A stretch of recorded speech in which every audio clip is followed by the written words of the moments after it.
I fully realize that the subject this morning is not very enticing in the program, but I think there are some important points to be made, perhaps to restore our recognition of some of the simple truths that we are all overlooking every day.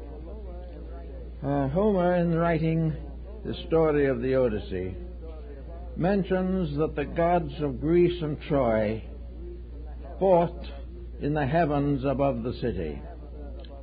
And Troy, incidentally, was completely destroyed over a family feud.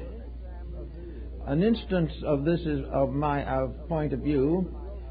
Troy was located in what is now Asia Minor, in the site of another war, and a series of wars, most of which have no more basis in existing facts than the war at Troy. And in both cases, ancient and modern, the gods are called upon to fight for their respective sides, and no one seems to pay any attention to the fact that when the gods fight each other, one of their own teams has to lose, all of which is part of our general tendency to ignore the facts of life. The simplest fact we know about life is that we're all together here on a little ball in space, about 8,000 miles in diameter, going at a great speed in space, with a small layer of atmosphere around it, and outside of that a vacuum, where nothing that we know here can exist. This has been going on for quite a long while, and this has become quite an important home site for peoples growing on this planet. Now, the planet itself is a mixed blessing in many ways, but essentially important. The planet is composed of various materials, and the surface is divided into land, water, and ice areas. Of the surface of the Earth, probably the largest single element is water. In the midst of the water, there arise continents, and at the north and south pole, there are great banks of ice and glacier that never melt. Now, in this peculiar atmosphere, in this environment, humanity began, or at least it was isolated here, as though shipwrecked in space. Here we have on this planet now approximately 6 billion people. These human beings are all of them limited by this particular environment. We are all shipwrecked together on a relatively small planet. And at the same time, even with this realization, we can't seem to get along together. There seems to be no advantage in separating, because there's no place to go but out. And if we go out, that is the end.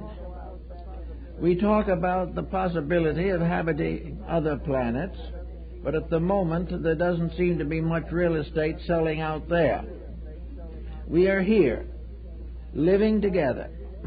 At the time of the siege of Troy, there were less than 200 million people on the earth. Today, it is becoming crowded. Those people had no worry about traffic jams. They had no difficulty in harvesting. There was no probability of shortages of essential resources. But these people lived in a planet which was sparsely populated, even as late as the Middle Ages. And yet these people began the process of disliking each other. And way back in the first days of recorded and allegorical history, wars, small and large.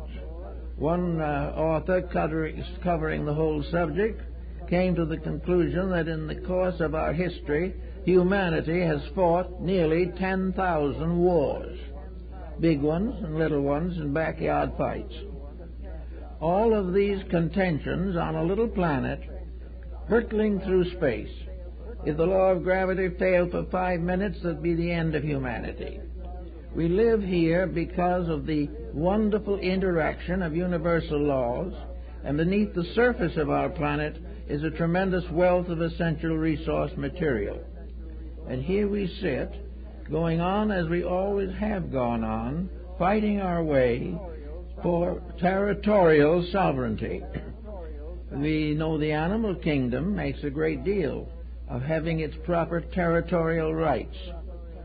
Today, territorial rights constitute almost anything we can get our hands on.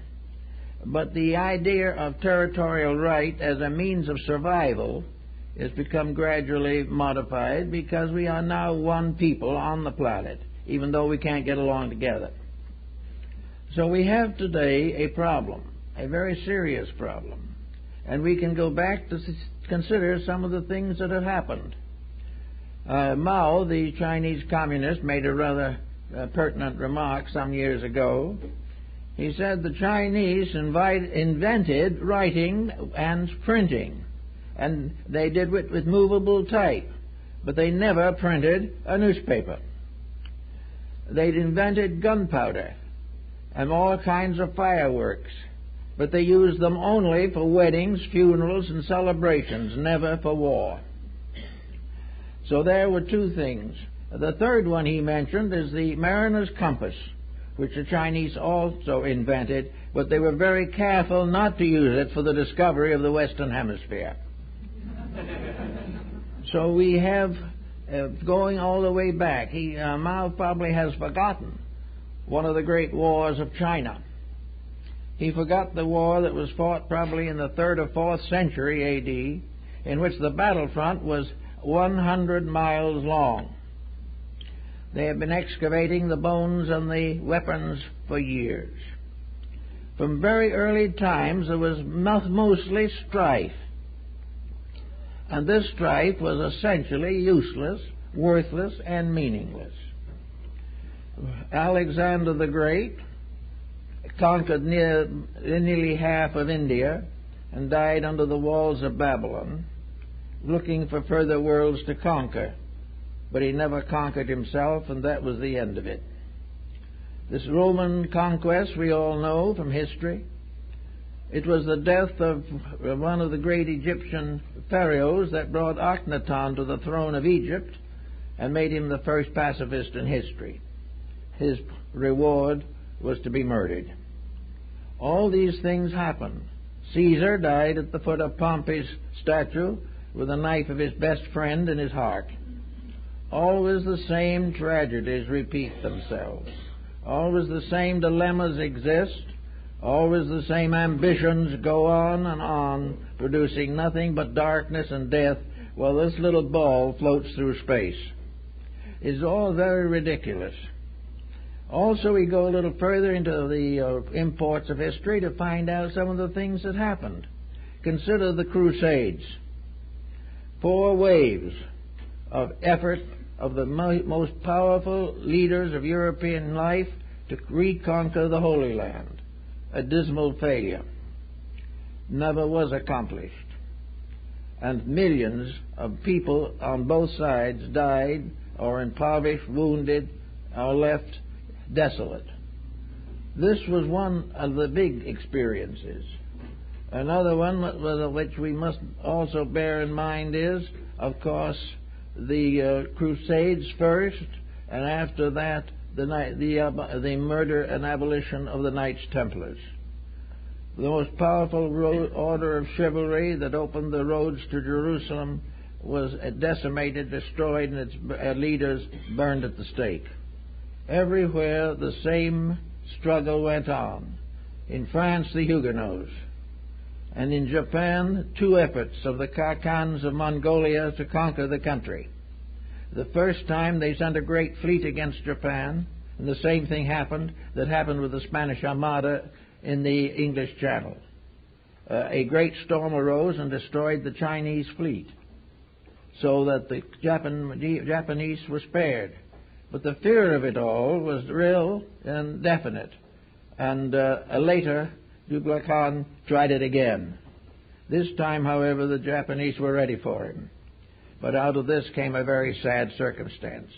To defend the coastline of Japan, the Japanese created a militant order, which they now know and we now know as the samurai. These defended the country, but when there was nothing more to defend on the outside, they turned in and began to dominate the local and natural peacefulness of the Japanese people. Out of that came one rebellion after another, one conflict after another, till the final establishment of the Tokugawa shogunate. We look in among what happened in the Western Hemisphere. We realize what Cortez did to Mexico. When he came here, his first report to the Spanish crown was that the city of Mexico was the most beautiful city in the world, with magnificent buildings, marvelous pathways and roads, and beautiful lagoons running through the city. In a very few years, he left it a total ruin. We go further south into the Maya area, and we find Montejo and the ruin of a completely civilized people, of which nothing but ruin was left. Then we go to Pizarro in Peru, and we find he obliterated the civilization of the Inca. And when someone asked the Inca chief what they did with criminals in that Inca state, he replied, "I don't know, we never have any." But in a short time, in the effort to find the secret hidden treasures of the Incas, a complete civilization was destroyed. The highest civilizations probably of their time in Mexico, Yucatan, and South America were all destroyed by greed. So we have all this type of thing. We come on down through the Napoleonic Wars. We find all of these, and then we come down to the modern times. 2 world wars in the present century. After nearly 10,000 years of tradition and history, we are unable to cope with the problems of human relationship in the 20th century without causing the 2 greatest wars the world has known for 1,000 years. What's the matter? This is really a problem. There has to be an answer to this, because this little ball is flowing through space. It can't go on this way forever. We are not only concerned now with the little ball and its peoples, but we find out that people begin to believe that this ball is something they own. We find people buying and selling this ball, admit parts of it as they can get hold of. They have an idea that this earth was created for the purpose of enriching human selfishness. And we've been building on that thought for a long time, but there isn't much truth in it. We have never recognized the fact that natural resources belong to nature, that we are part of a great moral structure which we totally disregard. And as a result of that, we're in trouble all the time, and have been ever since we started out. Now come the gods that fought over Troy. At this time, and always in the past, religion, unfortunately, has played a powerful part in the antagonisms of mankind. It was religion that caused the Inquisition. It was religion that resulted in one catastrophe after another, including the Trojan War. It was religion always in which, in the name of God, individuals kill each other. Now, why is this true? It is because we have as yet no real working concept of God. We have a whole series of theological definitions. We know that there are 72 names of Him recorded in the Shem HaMephoresh of the Kabbalah, but we have never found the mystery of the one God. We have never found a God whom we could all gather and revere. It's been divided into sectarianisms and various religious revelations, which are, for the most part, difficult to bring together. We have it fighting now in the Near East and in many parts of the world. We have Christian, Jew, and Muslim fighting in a land which is governed by an ancient code that says, "Thou shalt not kill." But this is ignored. It is always right to kill anybody who doesn't believe as you do. This has been the story of religion since the beginning. Therefore, we find that religion has motivated probably most of the great wars of history. Religion has motivated so that all of them, in one way or another, were holy wars. Napoleon was convinced that God had ordained him to unite Europe. One group after another, under political or religious terms, has gone on a crusade to end all war by exterminating the human race. So here we are now with another problem coming up very closely. We are now working also beneath the surface of this little planet that is floating through space. We are gradually exhausting its natural resources. We cannot go on taking petroleum out forever, for this little bottle, which we call a planet, has limited capacity. We are now withdrawing from the earth resources that were millions of years in the making, and we are putting nothing back except refuse. We have done nothing to protect the survival of the future. We live only now for the future to take care of itself. This is beginning to catch up with us, and on every hand today there is a great dissension, and most of this dissension is against selfishness. It is against the effort to monopolize on the natural resources of the planet. And these resources have to be conserved, or we're going to be in a very serious way, possibly before the end of the present generation. So to accomplish all these things, we're going to have to begin to think a little differently. We're going to have to realize that in this world of ours, nobody owns anything. This is a difficult thing to believe because we've been borrowing money on what we didn't own for ages. But in sober fact, all that we have belongs to space. All of it belongs to this mysterious and wonderful unity which we call life. It belongs to the mystery of the solar systems and the cosmic systems and the great chains of worlds. We do not own the planet. We cannot buy it, we cannot sell it, we cannot keep it. No matter how hard we conquer it, we are going to die and somebody else is going to get it. There is no way of having the kind of ownership that we think. Therefore, what we term wealth is an illusion. As long as wealth is concerned with physical possessions, we are getting rich off of something we don't own. We are spending the principal as well as the interest. There is nothing in the physical world that we actually own. We don't even own our own bodies. We are here as part of a great plan. We are here to grow and to use the facilities of nature to become better. We have never seemingly recognized our moral responsibility to the plan to which we belong. And the time has come when more thought must be directed in that position and that relation. We are not the owners of the earth. We are not the owners of our brothers. We cannot enslave anybody successfully. And we at the same time cannot gain peace, happiness, or security for ourselves alone. Each group fighting itself is like the jungle with the territorial domain given to a tiger or a lion. We have here now one humanity. There's nothing we can do about this but recognize it. We realize this one humanity is not a magnificent, massive structure. It is something existing on one of the humblest and most unimportant of the planets in the solar system. We are here because of the need for growth, for the need to build something, to fulfill a purpose, so that each of us, as we go out of incarnation, take something with us we didn't have when we came. And the things we take with us can never be material accomplishments.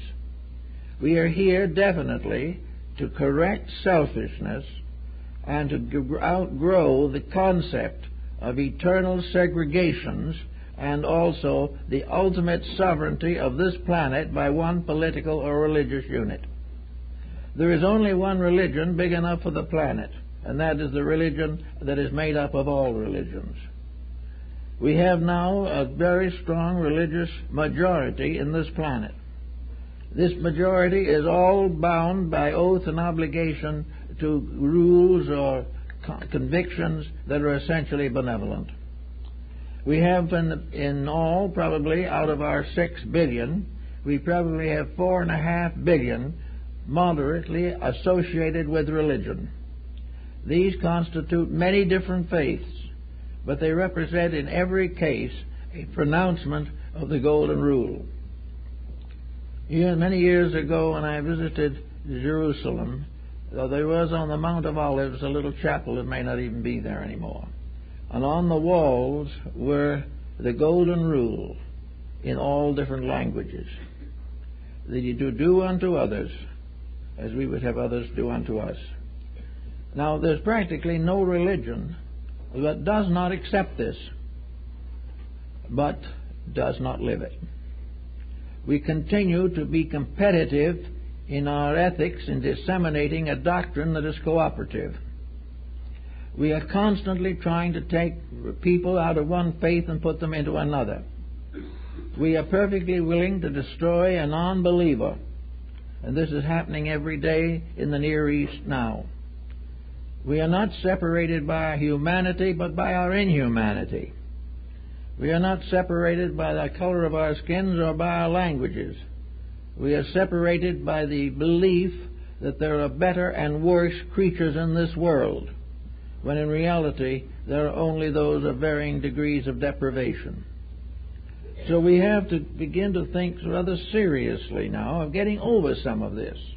This idea of the gods fighting over the city walls is now strong right here on our planet. It is now being divided up into 2 groups. Probably the most powerful groups that we have are the Muslim groups today. And even the Muslims are not united. The Muslims are divided into several different groups with very little in common except the Koran, which nearly all of them generally disregard. They disregard it because it interferes with the temporal ambitions of people. Out of every country there has risen dictators, dominant personalities, the Hitlers, the Mussolinis, the Napoleons. These people have all of them used humanity as a weapon against their enemy. They have built the idea that their way would sometime run the world. And in every case, their way has not run the world, and they have departed into silence with the mistakes that they made. So we have to outgrow this. We're getting very close to the time when we'll either have to begin to find common ground, or there won't be any common ground left for us to find. We're going to have to conserve resources. We're going to have to get over the petty differences with which we have cursed ourselves for so long. Religion is important, very important, but religion must be interpreted in terms of idealism and not in terms of material conquest. We are not here to convert each other. We are here to live constructive lives and help each other, regardless of race or beliefs or any other dividing artificial factor. We are here to learn companionship, brotherhood, fraternity, and to unite to protect this little ball floating in space from being disintegrated by the very people that live on it.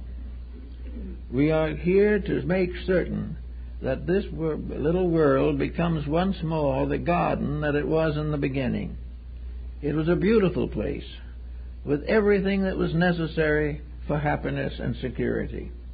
In it we had the privilege of eminent domain for a time.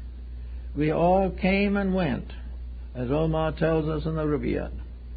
But there could be and was a very beautiful world, and according to some beliefs at least, in this beautiful world, people lived a very long time. They didn't measure their lives in 70s or 80s or 90s. They measured their lives in centuries because they were peaceful, living off of natural means and natural ways. They loved each other, served each other, worked together, and to all these things, much was added to them.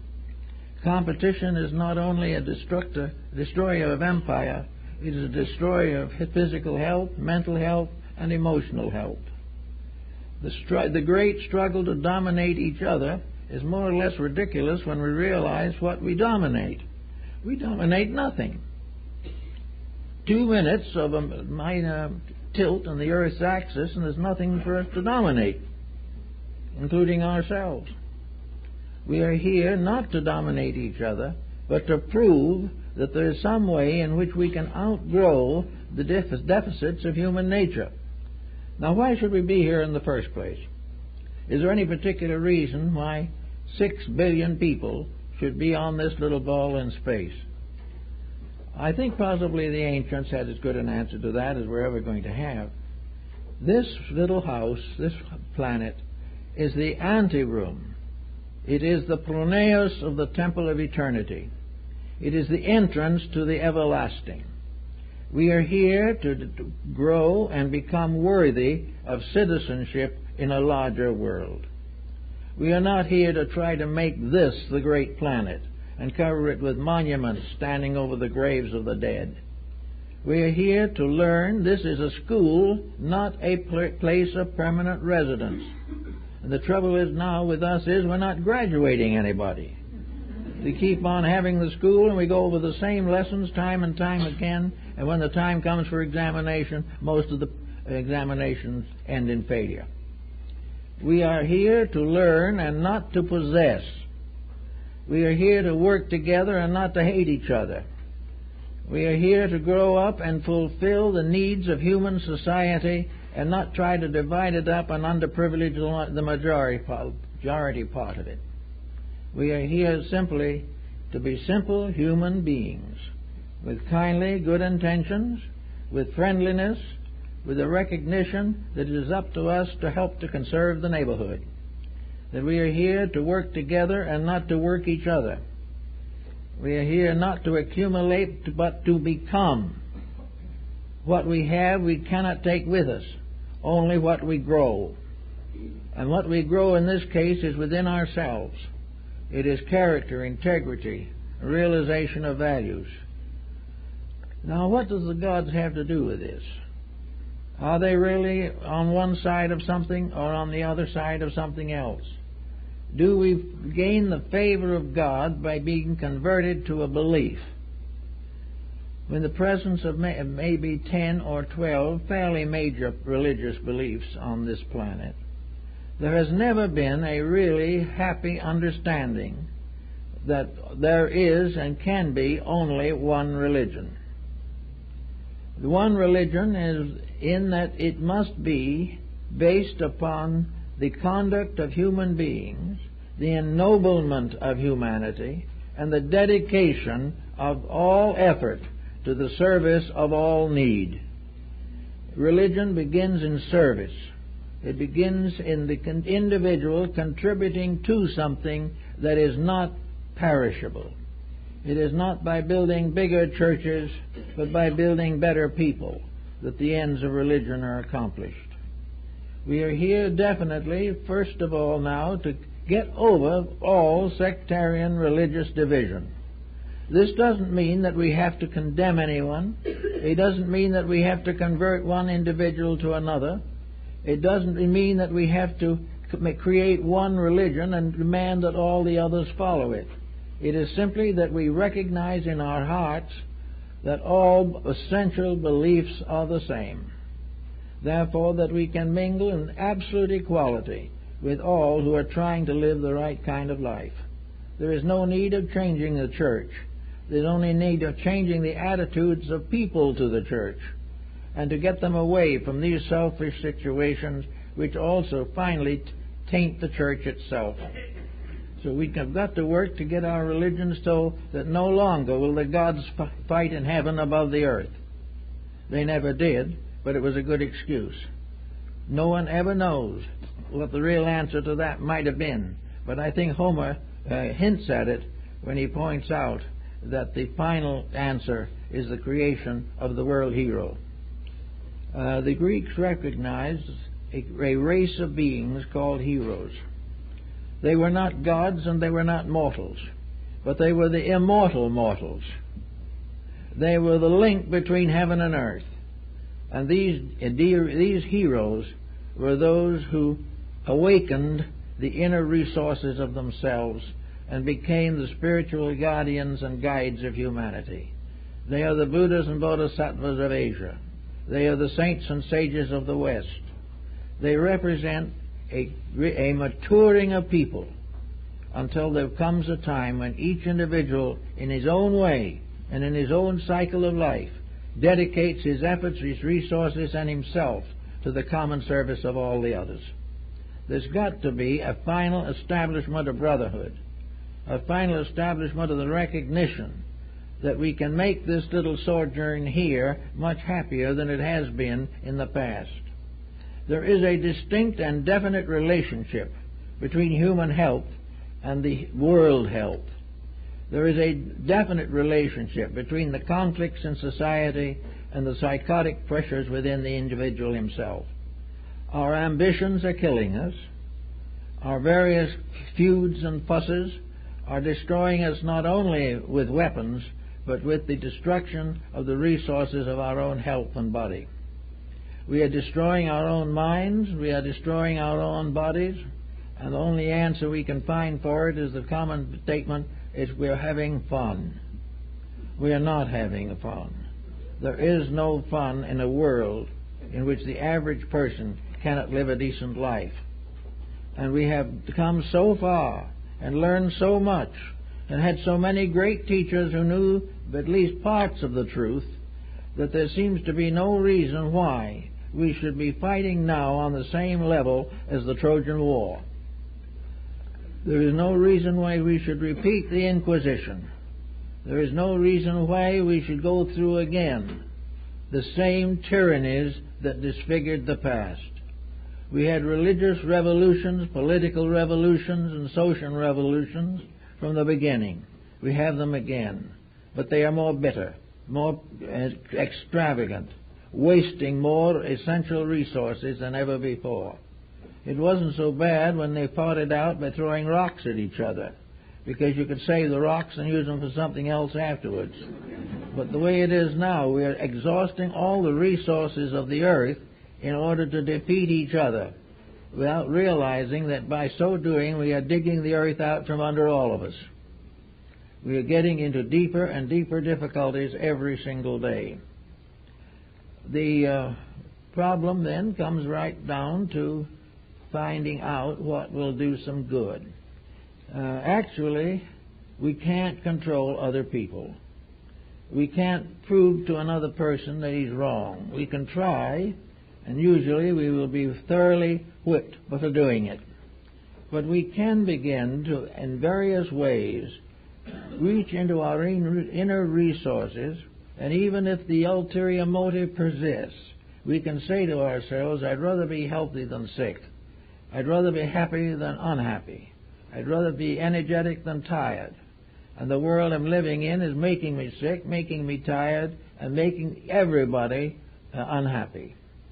Therefore, the problem we have to figure in terms of policy, in terms of governments, is to find the common denominators where we can take this strain off ourselves and end it forever. We do not need to have these great struggles over government. We do not need to have millions of dollars spent trying to elect somebody to something. These things do not do the work, for the reason that whoever is elected, the same thing happens. It all goes on because the individual and the community spirit is not strong enough to defend integrities. We are still hoping for a little profit. We are still sacrificing honor for possession or for luxury. We do not need to go through all these struggles and problems. And there is a greater and greater intensity of determination to change some of these matters. We are finding it everywhere. Groups are springing up everywhere to correct common problems. We are beginning to wake up to the simple facts of life. And it's a very important thing that we continue to awaken and not be lulled back into sleep by something. We are very definitely on the verge of important decisions, but they will only be made correctly if we are unselfish. While the last thought is what we're going to get out of it, then there will be no correction. We have got to work together to change the basic pattern of this little molehill, as what Mark Twain called the planet Earth, is not going to be able to survive either.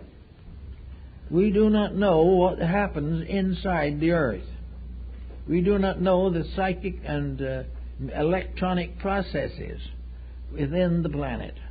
We do not know what is under there, but we know there's something under there, because that something is protecting, guiding, and nourishing everything on the Earth. And without any thought of any kind, we're digging it all out if we can. We don't know what we're doing even, and are too set in our material ambitions to even try to find out.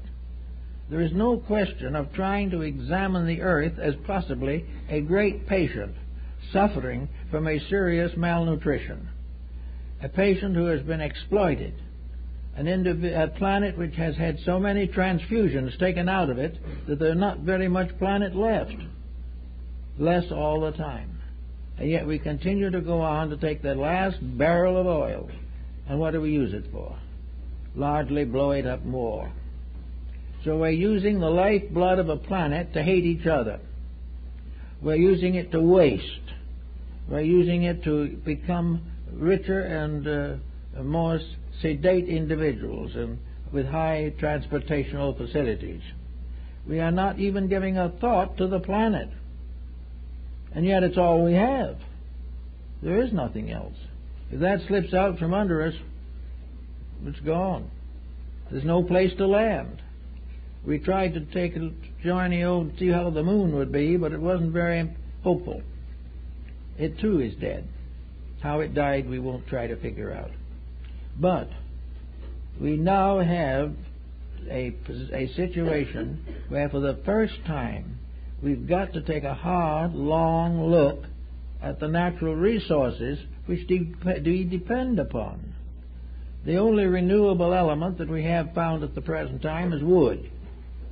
Outside of that, nearly everything can ultimately be expanded. Stone, of course, can fall back to become stone again. But most of the things we're taking out of the earth, chemical, material things, all kinds of fuels, all kinds of minerals, mineral wealth, we don't know what we're taking out when we cannot take out another mass of diamonds or jade. We don't know what these things are. We don't know why they're there. We don't know how they got there. But there's just the point to think about, that they were there for a reason and not simply to satisfy the cupidity of some earthly businessman. We have a planet to take care of, and it's showing signs of sickness. There are modifications of climate that are very peculiar. There are modifications in our atmosphere. We are loaded with smog and chemicals. We keep right on. The smog, no one says you can't do anything about it. That's all right. You can do something about it. But people apparently have no intentions of doing anything seriously about it. There's great talk, and there's some controls, and then the next time the weather is bad, we have it all over again. There has to be a union now also to protect the globe we live on. We have to consider the planet as the greatest piece of real estate that we have, and the only piece. And we also have to realize that this piece of real estate belongs to the universe finally and entirely, and not to us. We are merely servants, stewards in a garden. We are here to protect resources and to create the bad karma of abusing resources. The individual who misuses the natural resources of life is earning punishment somewhere. Now we also realize that this world is made up of people who come and go. We realize also, in some cases, by the belief in reincarnation, that those who go may come back. If they don't believe this is true, then there must be more new ones coming in all the time. At least this planet is being handed down from one generation to another, and each generation gets a poorer bargain. Each generation has the opportunity to pay more for less. But this is the problem. What are we gaining out of it? I think the answer that we have to take from that is only one thing possible, and that is experience. The only thing we can take with us is what we learn and what we become by our own integrities. What we can take with us has nothing to do with any physical problem. And because we cannot take anything with us, the whole theory of accumulation is very badly undercut. We have no particular good thing to do with what we do have, especially on the level of accumulation. We can leave it to our children, but that may be another disaster. We are not knowing what to do to make life interesting except by accumulating. And accumulating is gambling, and gambling is a process of taking from Peter to please Paul. One of these times we're going to realize that this kind of fun is too dangerous. So we have a planet, and we have people. We have new epidemics. We have all kinds of health problems springing up. We have all kinds of moral and ethical problems springing up. All of them dependent largely upon the individual dominating his own life with his own selfishness. We want to do what we want to do, regardless of whether it's good, bad, or indifferent. But actually, the universe can win that fight over all of us. We can do what we want to do for a certain time, and then we have to pay. There is no avoiding that pay. And sometimes it comes much sooner than we expect. Instead of it being something that happens 10 generations from now, it may be on our own doorstep. There is no question about the fact that man is morally responsible for the material uses he makes of his material environment.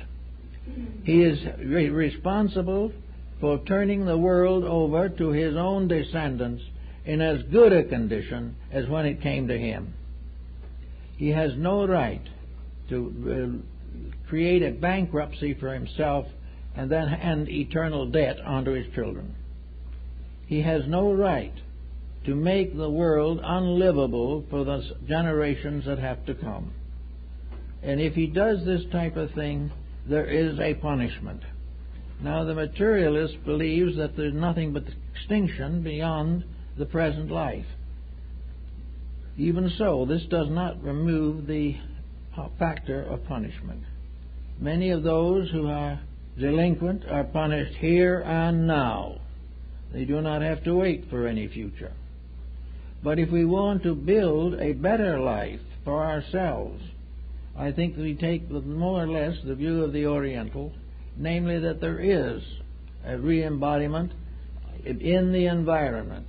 And if we wreck it, we come back to it. That should put a little fear in our hearts, but that's too abstract. So we have a peculiar fallacy that is now working through us tremendously, and that is the fallacy of do it now. We have lost faith in the future. We do not believe in futures anymore. We say to ourselves, eat, sleep, and be merry, for tomorrow we shall die. We have lost hope as far as building together for a great purpose. This loss of hope is simply an illusion. This loss of hope is a lie with which we try to fortify our own lack of discipline and our own willingness to curb our own selfishness. There is no reason why we must turn a bankrupt universe back to God. There is no reason why we should not make something out of it. Now, in the philosophies that we more or less recognize as good, there is a very interesting concept about this type of thing. This business of returning what we have borrowed. They have the story of the sowing and the reaping. We have the story of bringing the first fruits to the altars of the Lord. So we have now an idea that this life we live is a probation ship, something for which we should be grateful for opportunity, the privilege of becoming friends, not the privilege of making enemies. We have the privilege of doing it right instead of the power to do it wrong. We have everywhere the inducements to build a better world, but we don't pay much attention to these inducements because we think that other people rather than ourselves are going to benefit from them. Everything centers on self. And in this case, self is a very dangerous thing. You can't work it this way. We have to begin to build a proof of life here.